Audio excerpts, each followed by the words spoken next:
You didn't find this video by coincidence. At some point today, you were meant to hear these words. Not as a warning, not as fear, but as comfort. A reminder that love does not end, even when life changes. If you've been searching for reassurance, peace, or a sign that you're not alone, take a deep breath and listen carefully. This message carries warmth, not judgment. Please listen with an open heart and stay until the end, because this message unfolds gently, one moment at a time. In this story, Archangel Michael does not arrive as a figure of fear, but as a guardian of strength, clarity, and peace. He comes not to command, but to carry something precious, something entrusted to him by a soul who knows you better than anyone ever could. Your mother, not as you last saw her, but as she is now, whole, peaceful, and finally free from pain.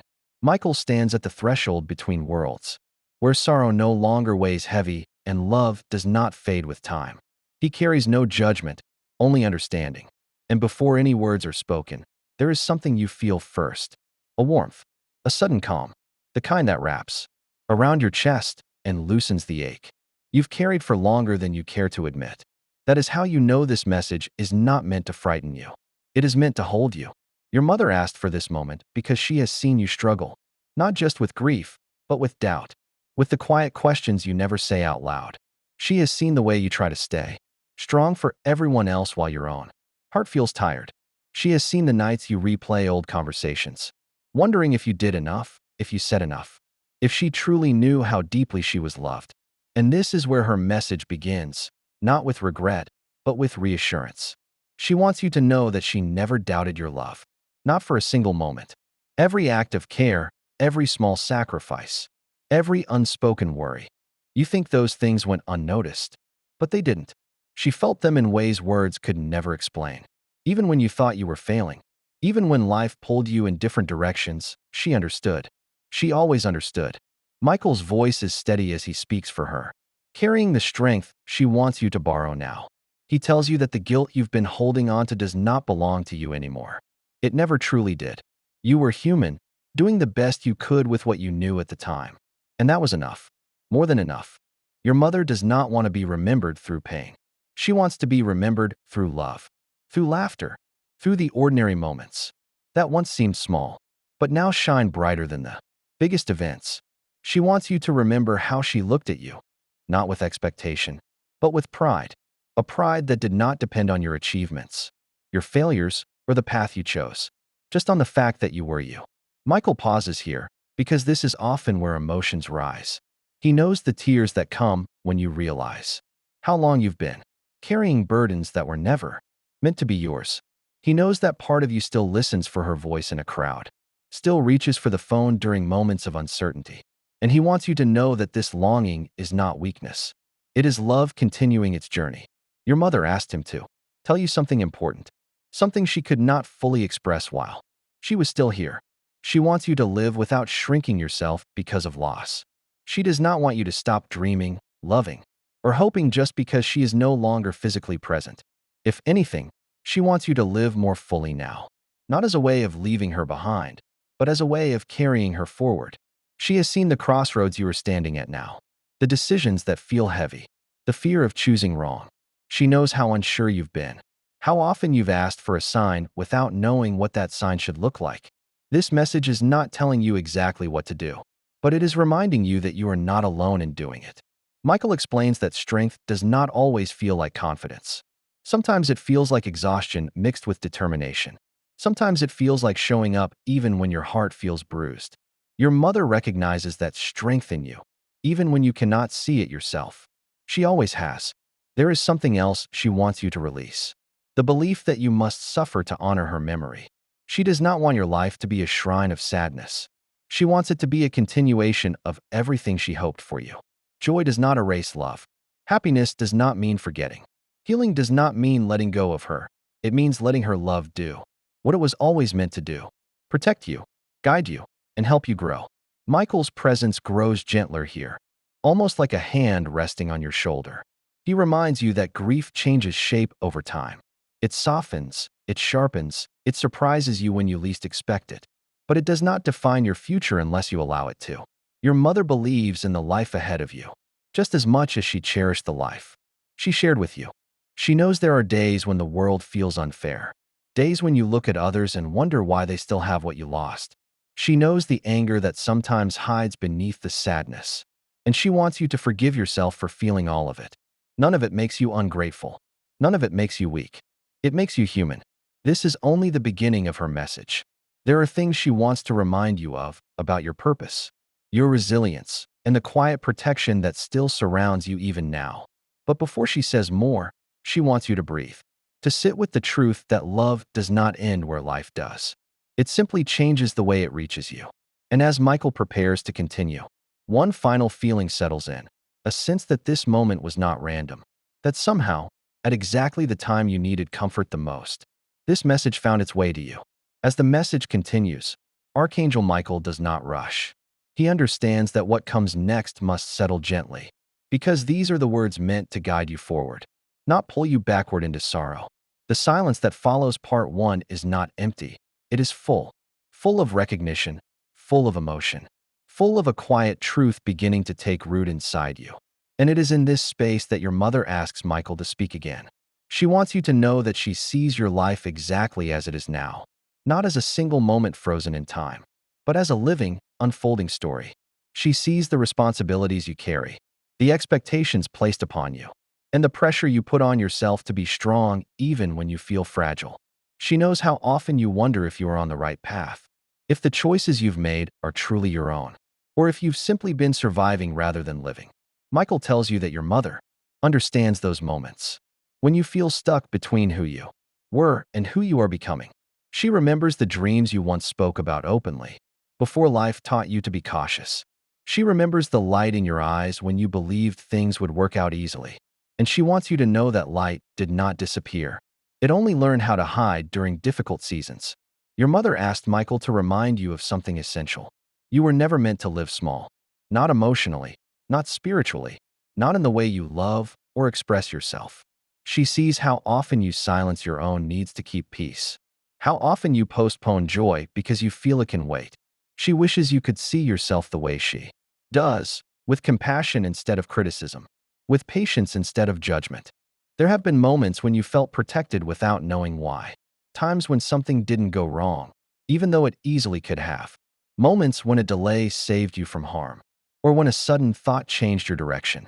Michael speaks now of those moments, not as miracles meant to impress, but as quiet reminders that you are never walking alone. Your mother's love has not stopped, surrounding you simply because her form has changed. She knows there are questions you still carry. Questions about why certain things happened the way they did. Questions about timing, about fairness, about prayers that seemed unanswered. She does not dismiss those questions. Instead, she asks you not to let them harden your heart. Some answers do not arrive as explanations, but as strength you didn't know you had until life demanded it. Michael's voice carries reassurance when he tells you that it is okay if your faith has wavered. It is okay if you have felt angry, distant, or confused. Your mother does not require perfection from you. She never did. She only asks that you remain open, open to healing, open to growth, open to the possibility that life still holds moments meant just for you. She wants you to stop measuring your worth by how much you endure. Suffering is not a requirement for meaning. Pain is not proof of love. You do not honor her memory by exhausting yourself or by denying your own happiness. You honor her by choosing to live with honesty, kindness, and courage, even when fear whispers that it would be safer not to. There is a future version of you that your mother sees clearly, a version shaped not by loss, but by wisdom. Someone who understands that love can exist alongside grief. That joy does not cancel remembrance. She sees you laughing again without guilt, loving again without fear, and trusting life again without constantly bracing for disappointment. Michael pauses here to let something important sink in. Your life still matters deeply, not because of what you achieve, but because of who you become, the way you treat others, the way you treat yourself, the way you choose hope on days when it feels inconvenient or difficult. Your mother knows that part of you still looks backward, afraid that moving forward means leaving her behind. She wants you to release that fear. She has not been waiting for you to stay the same. She has been waiting for you to grow. Every step you take toward healing brings her peace, not distance. She also knows that there are people in your life now who test your patience. your boundaries, and your strength. People who do not always understand your silence or your sensitivity. She wants you to learn when to hold space for others and when to protect your own. Loving does not mean sacrificing yourself entirely. Compassion does not mean accepting harm. Michael reminds you that courage sometimes looks like rest. Sometimes it looks like saying no. Sometimes it looks like admitting you need help. Your mother wishes you would stop being so hard on yourself for not having everything figured out. Life is not a race toward certainty. It is a journey toward understanding. There are talents within you that you have neglected, parts of yourself you've postponed because they felt impractical or unnecessary. Your mother remembers those parts clearly. She remembers how alive you felt when you expressed yourself freely. She wants you to make room for those parts again, even if only in small ways, even if only for yourself. She sees the moments when you feel invisible, when your efforts go unnoticed, when you wonder if anyone truly understands the weight you carry quietly. Michael tells you that she understands. And more than that, she believes that your empathy, the very thing that sometimes exhausts you, is one of your greatest strengths. This message is not asking you to change everything overnight. It is asking you to trust yourself a little more today than you did yesterday, to listen to the quiet inner voice that guides you toward peace rather than chaos, to choose paths that align with who you are becoming, not who you think you're supposed to be. Your mother wants you to know that she is not worried about you. Even when you feel lost, she sees you learning. Even when you stumble, she sees you growing. Even when you doubt yourself, she sees your resilience. And she is proud, not because you are perfect, but because you keep going. As Michael prepares to deliver the final part of her message, there is a sense of calm determination settling in. Not all the pain is gone, but it no longer feels meaningless. Not all the questions are answered, but they no longer feel threatening. Something has shifted, not outside of you, but within. And your mother's presence lingers, not as a shadow of the past, but as a quiet encouragement guiding you toward what comes next. As the final part of the message unfolds, Archangel Michael's presence feels steady and grounding, like a quiet assurance that nothing more needs to be proven, only understood. This is not an ending filled with sorrow, but a gentle closing meant to leave you stronger than when the message began. Your mother asked for this final moment so that nothing would be left unsaid, and so your heart could rest instead of constantly searching. She wants you to know that there will be days ahead when you still miss her deeply. Days when the ache returns without warning, triggered by a familiar scent, a song, or a memory that arrives uninvited. She does not want you to fear those moments. They are not setbacks. They are reminders of a bond that was real, meaningful, and deeply rooted in love. Feeling her absence does not mean you are failing to heal. It means you are remembering. Michael explains that your mother is not asking you to hold on to the past, but to carry its lessons forward. Everything she taught you, patience, compassion, resilience, humor, still lives inside you. You become her voice when you choose kindness in a difficult moment. You become her strength when you keep going despite uncertainty. In this way, she has never truly left. She wants you to release the fear that something bad will happen if you finally allow yourself to feel peace. Peace is not a betrayal. Peace is a gift she wants you to accept without guilt. You are allowed to enjoy life again. You are allowed to smile without explaining yourself. You are allowed to feel hopeful without immediately preparing for disappointment. Your mother sees the future not as something to fear, but as something waiting for you. There will be new connections, new opportunities, and new versions of yourself that surprise you. She asks you to greet them with openness instead of suspicion. Life is not trying to replace what you lost. It is trying to grow what remains. Michael speaks now of trust. Trust in your instincts. Trust in your timing. Trust that even when the path ahead feels unclear, you are still moving in the right direction. Your mother believes deeply in your ability to navigate life with wisdom, even when you feel unsure. She knows you have learned more from loss than you ever wanted to, but that knowledge has shaped you into someone capable of great depth and understanding. She wants you to stop waiting for permission to live fully. You do not need a sign to move forward. You do not need to justify your happiness. You do not need to explain your healing to anyone. The love you shared with her does not require constant proof. It simply asks you to honor it by being alive in your own life. There will be moments when you feel alone again, when the world feels heavy, when doubt creeps in quietly. In those moments, your mother wants you to pause and remember this truth. You have survived things you once thought you couldn't. You have endured loss, confusion, and pain, and you are still here. That is not an accident. That is strength, even when it doesn't feel like it. Michael reminds you that asking for help is not weakness. Letting others support you does not diminish your independence. Your mother never wanted you to carry everything by yourself. She wants you to build a life where connection replaces isolation and where honesty replaces silence. As this message draws to a close, your mother leaves you with one final request, not a demand, not an expectation, but a hope.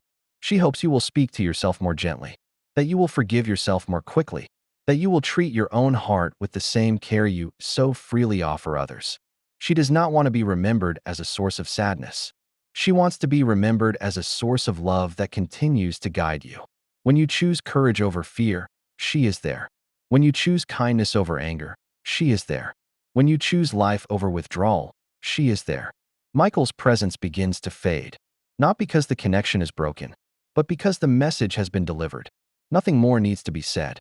Nothing more needs to be proven. What remains is a quiet sense of reassurance, a knowing that you are supported, understood, and loved beyond what words can fully express. And as you return to the present moment, you may notice something subtle but important. The weight you were carrying feels a little lighter. The silence feels less empty. The path ahead feels just a bit clearer. This is not goodbye. This is encouragement. This is love, continuing in a different form. And this message came to you today not by chance, but because you were ready to hear it.